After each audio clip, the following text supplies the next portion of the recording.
नाज़रीन, दौलतपुर के तालके की हैसियत बहाल करने लाइ एहतिजाजी मुज़ाहिरो कियो वियो। उन हवाले से वीडियो लिंक ते मौजूद है GM लाखो। GM मौजूद आया दौलतपुर प्रेस क्लब ते, जिथे दौलतपुर जा शहरी एहतजाज कर रहे हैं। अचो तन पुछो तो हमजो छा मसलो है।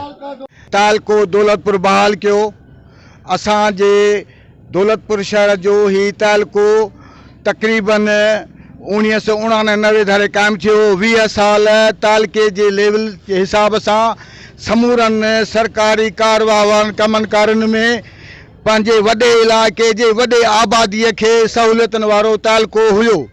20 साल कामयाबी से तालको हलंदो रहियो ऐं उन खां पोइ रद्द कयो। जो 1999 में कायम थियो, बदकिस्मती है असां दौलतपुर के आवाम जी, दौलतपुर के ओसे पासे में जो आवाम आयूं तो इन तालके खां जो है उनजो हक़ खसियो वियो। जिते तालका आहिनि उते ज़िला पिया थियनि ऐं जिते ज़िला आहिनि उते डिवीज़नूं पियूं थियनि।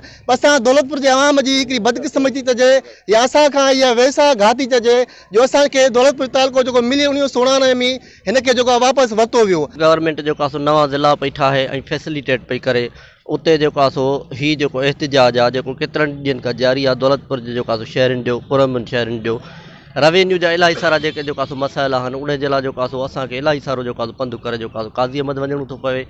जेकॾहिं जो दौलतपुर खे तहलके जी हैसियत ॾिनी थी वञे तो इहो जो असांजे मथां जो एहसान हूंदो जो गवर्नमेंट जो। रेवेन्यू जा खोड़ सारा जो है मसला आहिनि उहे बि असांखे काज़ी वञणो पवे थो। उन सां गॾोगॾु नादरा जा मसला आहिनि से ऐं नासिका अठाण जा मसला आहिनि से उनखे खोड़ सारा जो है सो पंध कराया था वञनि से ऐं ग़रीब माण्हू जो है सो अॻु में ई बेरोज़गार आहिनि, तमामु घणा जो है परेशान आहिनि से ऐं हिननि जो कोविड-19 जे करे जो है सो माण्हुनि जी बेरोज़गारी करे जो वञी नथा सघनि। असां जो है सो सिंध जे वज़ीर आला खां सिंध जे तमामु जो है सो असां पंहिंजे इलाइक़े जे तक जे जो है MP सरदार खामन दायरी खां जो है सो मुतालबो कयूं था।